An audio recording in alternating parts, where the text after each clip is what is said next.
We got a new general who just made his first HF contact.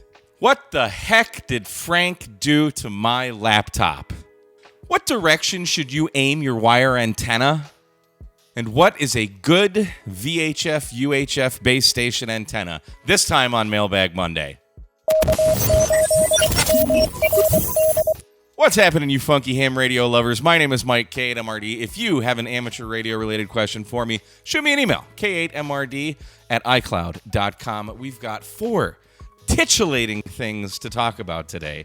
So let's dive right in. This first one, this just warms the cockles of my heart, and I love getting emails like this. This viewer writes, "Hi, Mike, KM6MIO here. I hunted you yesterday. I was doing a POTA on Saturday. I was on 10 watts out of my brand new IC705 in Southern California on 10 meters. You gave me a 1x1 signal report. Yes, the signals were not strong on 10 meters on Saturday. Just wanted to let you know that after 6+ years of doing basically nothing with my technician license, I decided that POTA was for me after watching some of your videos. You sound like a smart guy. I started studying for my general and passed my exam a few weeks ago. Congratulations. That is awesome. Yesterday, I tried making some contacts for the first time on HF when I heard your call sign. So not only were you my first POTA hunt, you are also my first contact on HF. Now I need to get my butt to a park and throw an antenna up. Thanks for doing what you do." That is so freaking awesome. I remember, everybody remembers their first HF contact. I surely do. Especially when you get that first DX contact. Slavko, God rest your soul, was my first DX contact. Dude, HF opens up a whole nother level of ham radio, fun and experimenting and everything. And I'm happy to be your first HF contact. And at a POTA on 10 meters nonetheless. So you've got the equipment, you've got the license. Now you've got no excuse to not get out there and play some radio. So congratulations, welcome to General, and welcome to HF. Thanks so much for working me, and more importantly, thanks for writing in. Now, we spoke about this last week, and I got a question about this, and I'm going to try and answer it, but I am not a computer guy, so I don't know how I'll be able to answer it. But he says, Ham Master Mike, I also go by Lord K8MRD. Thank you for all the videos. Always learning a ton from what you do. So what did Frank actually do to your Evolve 3 laptop? What should we not do to our laptop that Frank did? 73, and thanks again for what you're doing, man. Well, if I knew what Frank did, we wouldn't be having this conversation. Nobody knows. Nobody knows what Frank did. But let's take a hop over to the crap top here. This is the Evolve 3 Maestro, the $60 laptop. So the backstory, we're at Winter Field Day down in Galveston. We got to the park early. It started, field day started at 1 o'clock Central for us. And I had everything set up, all my computer, my radio, everything. Everything was working just fine. I have this mouse right here. This is a little Bluetooth mouse from Microsoft that I use as my mouse here, right? So I set up. I didn't get on the air yet. I was out on the beach taking some B-roll or something for the video that I was making, and we were going to use I think it's N3FJP, that like the contest log that allows you to connect to like a central router so everybody can see everybody's progress and who's working who and how many contacts and all that stuff. So I had way more programs on this crap top than I do right now. So Frank sat down at my computer to connect this to his router to allow us to communicate with N3FJP. It was probably around noon when I sat back down at the computer, and I grabbed my Bluetooth mouse, and nothing was working. So I'm like, okay, is the battery dead? I checked it. No, the batteries, see the little red light there. It's working. So I just grabbed the trackpad here and I went down to the stupid little arrow. This Bluetooth icon wasn't even there. It was gone. So you go deeper in the settings. Now, mind you, there's like 20 people there who all have some kind of computer background. Myself excluded. I'm not a computer guy. So everyone's fiddling around with this thing, trying to find out what the heck went on. So we're like, all right, well, let's download some drivers. Nay. This Wi-Fi button wasn't here, okay? It's gone. There was no Wi-Fi. There was no Bluetooth. There was no way to go into settings and turn it on like you do the troubleshoot things like Windows is going to help you troubleshoot a Windows computer, right? Have I mentioned how much I hate Windows? Yes, snow cones. I'm sorry. Windows sucks. So nobody knows. Frank doesn't know. All the computer nerds around me didn't know. I have no idea. So I've used this computer several other times with N3FJP in the same settings that we were doing. At other field days and stuff, worked fine. Do I really blame Frank? No. But am I going to blame Frank for the rest of our lives? Yes. After field day, winter field day, we got back to Jason's house, and Mike, N8YO, was kind enough to kind of dive into the back settings and all that and figure out what the heck was wrong, or try to figure out what the heck was wrong. Long story short, we ended up having to go down to Walmart, and I picked up a thumb drive, and we just reinstalled a completely brand new version of Windows. Mike was able to get some of my files, my logs specifically, from Hammers and from WSJTX, so I could import them back. Unfortunately, the Hammers log that I had been doing POTA with that weekend, one of the logs I didn't get, and whatever way he downloaded it, it's gone. So if you made a POTA contact with me before Winter Field Day at Galveston Island State Park, you're probably not going to get that contact because it's just gone. So we reinstalled Windows 10. Fortunately, I have another Evolve 3 laptop in my closet, so I took that out, got the product key, and I was able to get Windows back. But even after that, see the little X here on my speaker? See how it says no audio output devices installed? And if I right-click that, speaker setup unknown, I have tried for hours to get this to work, meaning the speakers do not work. I've tried installing drivers from various different sources. Nothing works. I can get WSJTX because the radio has the sound card built in, so it's using the radio sound card. There's no hope in getting these speakers to work. Not that I really care, not that I use the speakers on this for anything, but that's the one thing that still doesn't work on this computer. So to answer your question, what did Frank do? Frank, can you tell us what you did? I bet you he can't. Next, we've got a great question about antennas. He says, I'll be traveling back and forth to Ohio this year. I'm sorry. As a Michigander, I can never support anyone going to Ohio. I want to activate at least 6 times this year. He's talking about parks on the air. I'll be running QRP only 10 watts max. The antennas I'll be using are PAR end-fed, N9 SAB end-fed, and off-center fed dipole. Question is, when setting up, which direction should the wire be facing? North and south or east and west? Any help I would love to hear. Well, I've done some tests on this.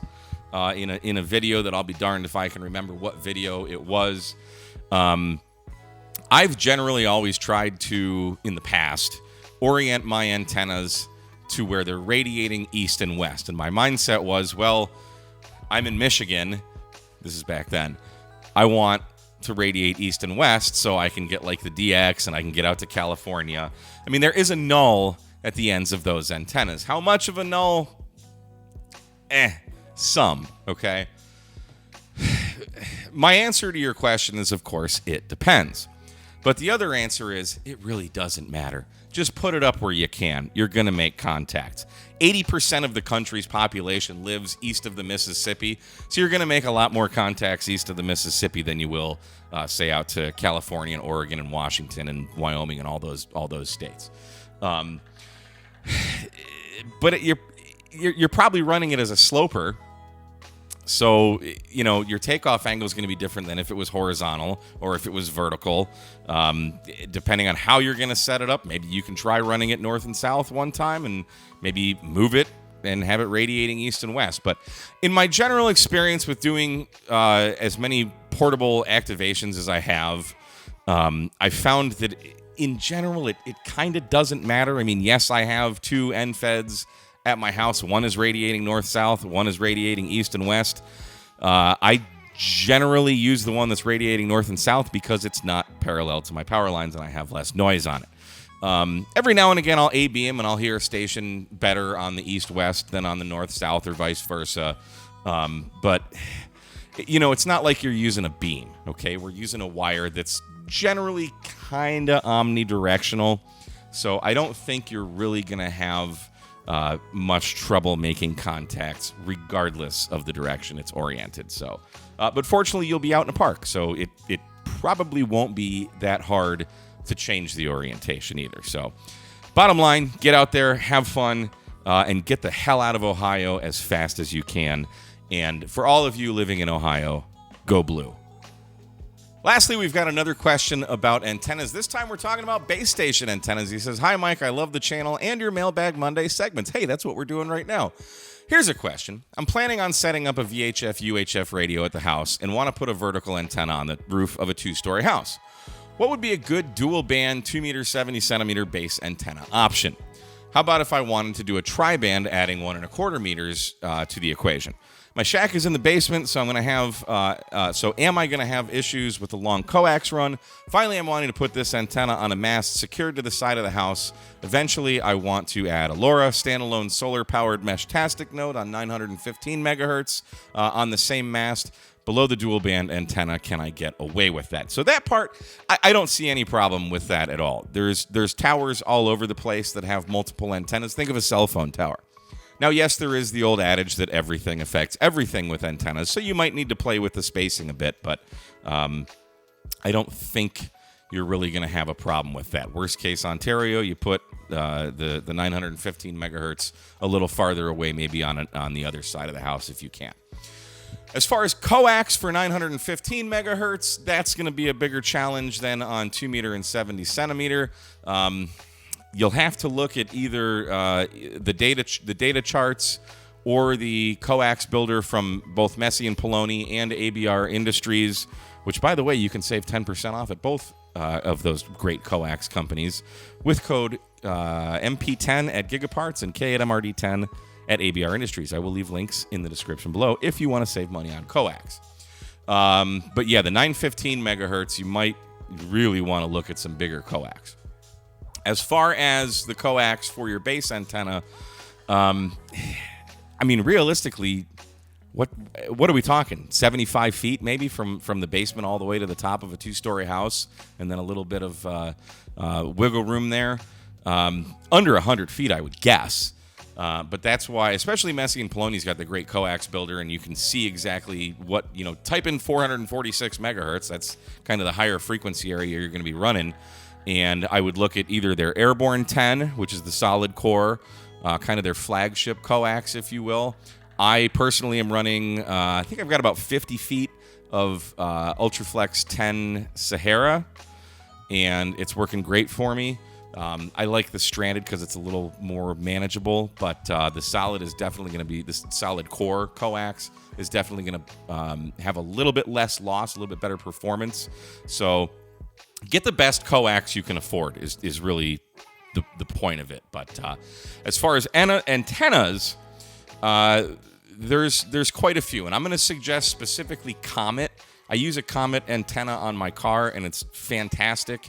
I have a Browning antenna at home. It's just a 5-foot antenna, but look at the specifications, and let's hop over to the internet machine here. We'll take a look at Gigapart's website, and I'll show you some Comet antennas, and get the one that best suits your needs. So at the very bottom of the list, we've got this Comet GP1. It's like 4 feet long. It handles, here we can see the specifications, 200 watts. I think that's probably like 100 on FM, 200 on sideband. But, how much power are you really putting out on FM? We got 3 dBi on 2 meters and 6 dBi on 70 centimeters. Now, when we're looking at this dBi, that's decibels per, comparing it to an isotropic antenna. So a dipole, I think, is like 2.3 dB over a dBi or something like that for reference there. So these are going to be a little bit lower in actual reality, but this would be a good place to start. I don't know the performance of this. It's a little bit smaller, and depending on how much power and coax and all that stuff and how far away the repeaters you're trying to hit, this is kind of their entry-level antenna. Then we can hop up to the GP3. This is very similar to what I'm using, and here we can see now we've upped our gain a little bit because it's a little bit longer antenna. We've got 4.5 dBi on 2 meters and 7.2 dBi on 70 centimeters. So even if you're losing half of your power, and here's where gain in an antenna is important. So if you're losing, let's just say you're using like RG8X in like 50 feet. I'm just making up numbers here. But let's say you lose half your power with RG8X going to that antenna.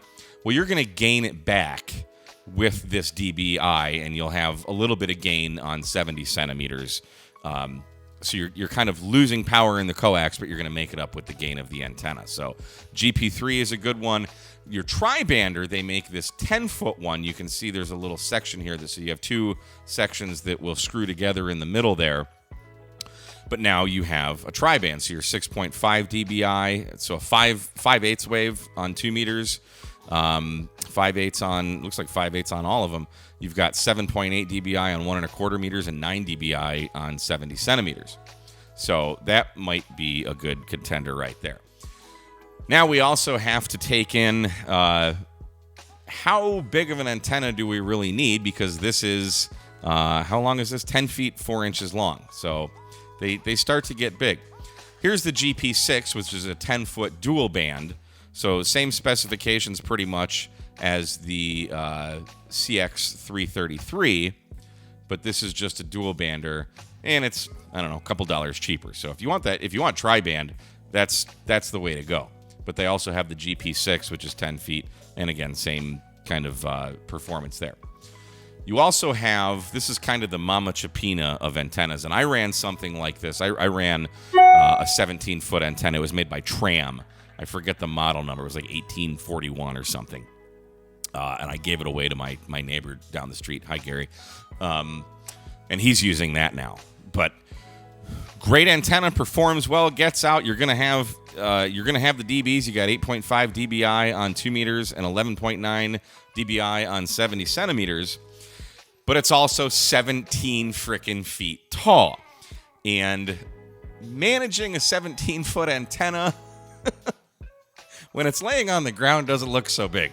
When you're on the roof and you're holding it vertical, that's quite the big boy. But if you're going for max performance, the GP9 is the way to go. So that would be my advice there. But Comet makes fantastic antennas as well. I might have a discount link in Gigaparts to them. If I do, I'll leave a link in the description. But yeah, check out Comet. And here's DX Engineering's version of it. A little bit better picture in color, although no one embiggens it. But yeah, you've got two sections here that you got to screw together, and it's really easy to put together. The inner conductor, the wire that's actually the antenna, kind of fits in this slot inside, and you just wrench it down with an Allen key, and pretty easy to set up. And it's got three little ground radials on it too, so work great. It just depends on how big of an antenna and how many dBs of gain do you want. So there you go. I hope that helps. But yeah, there's a lot of consideration. Coax, length of antenna. You know, are you just trying to hit a repeater down the street, or are you trying to hit a repeater 20 miles away? With my little Browning antenna, I can hit a repeater that's about, it's in Conroe, maybe 25 or so miles south of me. But again, height is might, and put those watts to good use by getting the best coax you can afford there. So them's is my advice. Thank you so much for writing in. And guys, if you have an amateur radio related question for me, shoot me an email, k@mrd@icloud.com. And we will see you again on another episode of Ham Radio Tube. Thanks for watching 73. Are we ready to start this show here? What the hell's going on? It's a frickin' mess back here. Look at all this.